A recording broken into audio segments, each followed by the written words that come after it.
And with me, Mike McKenna in Mankato, is Ven of Venrez. Ven, you're all set. You're ready to come to Mankato, I guess, huh? Yeah, I can't wait. What a great show that's going to be. Yeah, it's really going to be cool. Now, do you guys have performances tonight? Or are you off for The today? first show is August 12th in Grand Island, Nebraska. So Right?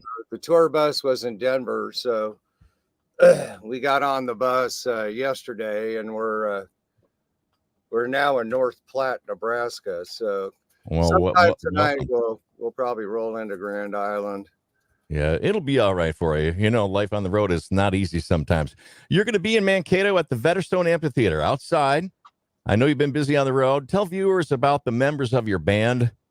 I've got in your band, you've got Jason Womack on guitar, Mhm. backing vocals, drummer Victor Singer, Brazilian bassist Gabe Mask, and yourself. Can you That's talk correct. about those guys in your band? Yeah, it's the best lineup I've ever had. I started the band with Jason back in 2009, actually, and we had a lot of different lineups. Um, we started touring in 2010, and then what happened was around 2014, just everything went south with everybody. We went from a 5-piece to a 4-piece. And we did a pretty good European tour with a new drummer and bass player. Uh, and the bass player and the drummer were just fighting and arguing the whole time. So when we got back, I fired them. Yeah, there you go. That's probably needed, huh?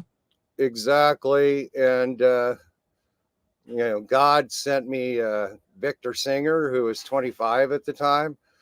That kid at 25 was as good as Dave Grohl at 25. He's Unreal. insane. He's 29 now. That gives you an Good. idea how long we've been together. That sounds Gabe awesome. was 26. He's 30 now. And, the chemistry between this lineup I've never experienced anything like it. Our last tour was the last quarter of 2019. We were on fire. Then the pandemic hit. Yeah, that was really that was awful. I'm glad we got a little bit of clearance on that now. Um, your band, your work on the EP "Purgatory Awaits," the song "Show Me," the Mhm. latest single, "Each and Every Day." These are excellent. I'm really impressed. I tell it like it is, but I'm impressed. These are good songs, man. Thank you, man. Well, the biggest difference was when we first started touring with Gabe and Victor. Mm-hmm. They were playing songs recorded by other guys. So Purgatory Awaits was the first time that this lineup wrote songs together. Gabe came up with the bass line for Show Me. Really? Yeah. I mean, that hit 16 on the Billboard BDS chart. And That's awesome.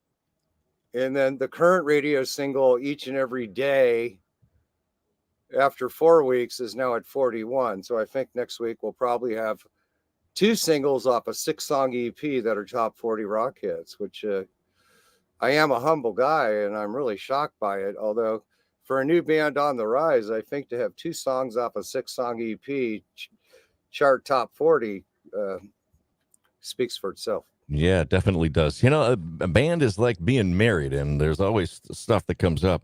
I received the tracks. I listened to these, like Evil Words, Gin Fizz, and ATM. I enjoyed them in part because I can hear the lyrics. I Right. enjoy hearing the lyrics. That for me is like getting an album in the '80s and looking at the jacket and reading everything. So when you have those lyrics that are so audible and so crisp, that's important. I think that's important, is it not? I agree. And I've always felt look, we could have sold out and wrote a bunch of poppy shit and Yeah. got ahead of the game a lot faster, but we refused to do that. Uh, and so we were indie for quite some time till April 2021 when Pavement Entertainment out of Chicago finally signed us, and then we got our stuff on commercial radio in America for the first time. And I wasn't sure how it'd be received, but I'm humbled as to Yeah. how well that is done. That's good. You never know how things are going to go, right? You never know. Yeah, the chemistry of the band is important, obviously, but how do you think it affects your energy? It sounds like you guys are on all cylinders. Um, what about the last couple of shows? How do you think that energy's been, and where do you think it's going, and how do you recharge and get ready for the shows? You know, it's just an experience after all those years with different lineups I never experienced. When I'm on stage with these guys, it's like we're telepathically connected, Oh, cool. and it's like we're growing as a band.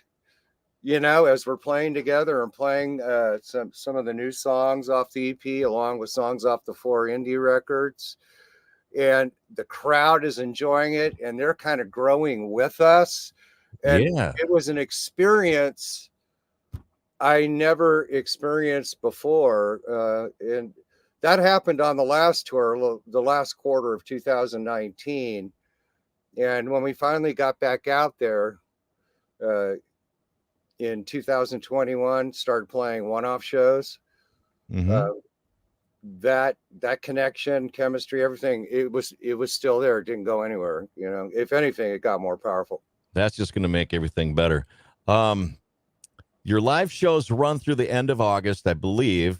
How Yes. soon are you guys going to get back to recording and working on the apparently 60 plus demo songs? How long before you do that? You we got got some time?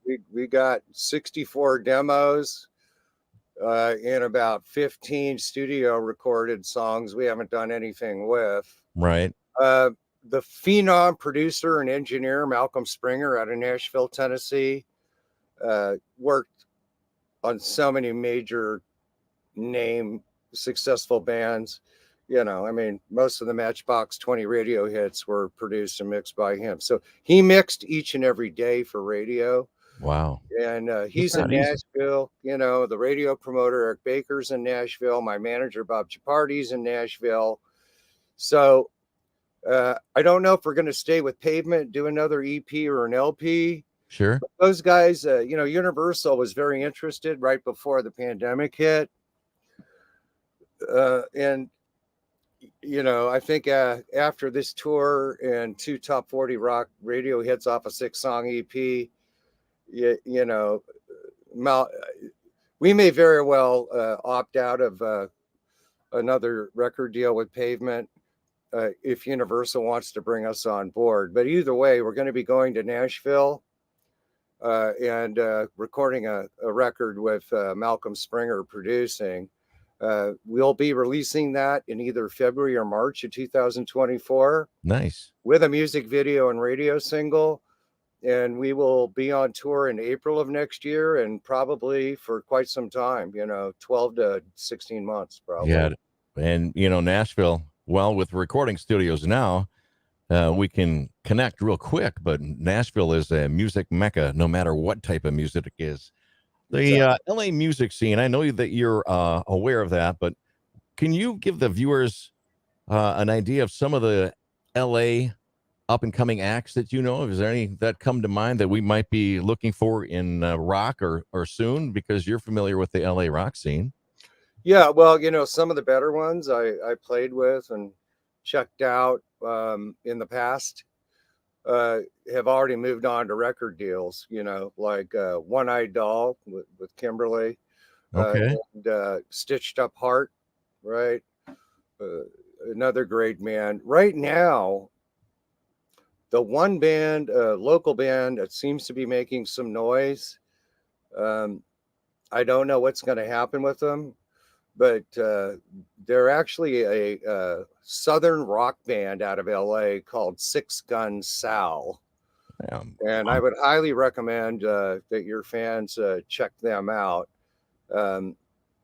They are amazing. There's no question about it. No one's really come to the table to help them get to the next level yet. I know they opened for Molly Hatchet not too long ago. Flirting with disaster, bringing back some memories. Those guys are like the next Leonard Skinner. They're just that good, really. That sounds excellent. That I love all types of music. Six Gun Sal. There you go. That's your call. I'm putting you on the spot with that. Part of being in a band means writing, creating demos. Tell me a little bit about your video aspect of packaging stuff, your new works? Any do As you work far as with anybody? doing it in video. Yeah. Well, I mean, the Show Me video is what got us the record deal. Um, I met an incredibly talented female director who specialized in music videos and documentary films. I was having a beer at the famous Rainbow Bar and Grill right on Sunset with my bass player, Gabe Masca. Nice. And she was in there with a big group on a bad date they tried to hook her up with. She came out to have a cigarette and sat at the table right next to us. Nice. And then she started talking to us, and then she showed me her reel on her phone, and I'm like, I need to hire you. So I did. And she directed the music video for Show Me. We released that, and I was looking for somebody to improve our visuals because we'd never had more than about 45,000 views on any of our videos with so many good songs. Man, you got some great songs. I'm really The encouraged. director's super important. So she directed Show Me, and I don't know, it's 300,000 or 400,000 views or something. I don't know, at around 250,000 is when we got, Pavement Entertainment signed us in April 2021. And that was the song and video that got us signed. So basically, the visual is very important. What would you say to people that have known you for a while into the new crowd? Because you want to create that new base of people that love your kind of rock. What would you say to the newcomers and the old fans that are, when you hit the stage at Vetter Stone Amphitheater, when it's a nice sunny day, about 84 degrees, and the breeze is blowing and you're ready to go on all cylinders? What would you say to these guys? Well, I don't have a lot of time to talk. Okay. Because we're going to have the guitar player is going to be in drop D. So there's no breaks to tune or guitar changes or anything. So we rip through. But the one thing I normally do say is thank you for coming out. Without all you fans, there is no rock and roll, and we have no careers. So I owe you my heart and soul. And I say that every show when I'm on tour because it's the truth. I think some people who've achieved great success in rock and roll have lost sight of the fact that if it wasn't for the fans, they wouldn't be doing what they're doing. And I totally never agree. lose sight of that. I'm very grateful because if there's no fans buying your music, merch, or tickets, you don't have a career. That's true. And people lose sight of that. I never do. Okay, you're in tune. I have a feeling that you meditate to kind of get through things. I don't know if that's true. I do. I do a little bit. I'm not very good. They say visualization or relaxation, that type of thing. I had a question in my head and now I forgot it. It'll come back. It'll come back to you. But you and I come from a different world and time period, man. We do. And it was a lot. I don't know. It was a lot more raw, if that makes sense to you. The music. It was, and I think we've brought that back. I wanted to bring a current sound. We are a current band. Right. If you wanted to compare us to something, probably a very modern spin-off of Alice in Chains on steroids, really. Jerry Cantrell, I love him, man. Primarily because we have killer two-part harmonies and our music is hard like Alice in Chains. Good. I get compared to Lane Staley, Jim Morrison, and the late great Chris Cornell because I can go down low and high, and very few people can do that. Like Eddie Vedder, etc. Chris Cornell was my next door neighbor for 4 years. So really? Yeah, Wow. he was. We were very close, and and I got a question for you. Youngest daughter. I think I remembered my one question. How can people get in touch with your music? That's the latest stuff before the concert date, which is the engagement on the 16th of August. How can people get your music? Well, the best way to do it is if you've got Spotify, Google Purgatory Awaits and listen to our new 6-song EP. If you don't, you can go to YouTube Mm-hmm. and put in Purgatory Awaits by Venrez, Venrez, and you can listen to the album there. And I think once you listen to these 6 songs, what usually happens is everybody goes back and wants to listen to all 4 of the indie releases prior to this EP. Yeah, I think it's That's the crucial best way to do it. when you go to a event. You want to know a little bit about the new stuff. I don't want to get all involved, but yeah, we welcome you. Good luck with the tour bus. So maybe get that air conditioning fixed, right? And get yourself where you need to get situated. And we'll see you at the Vetter Stone Amphitheater on Wednesday, August 16th. Ven of The Venrez opening up for the Buck Cherry folks and LA Guns. Thank you for taking your time with me today. I appreciate it, man. Thanks for having me, brother. It was a pleasure. Yeah, it really was. I appreciate that very much. Okay. Have a good one. Thank you. I know. Bye-bye.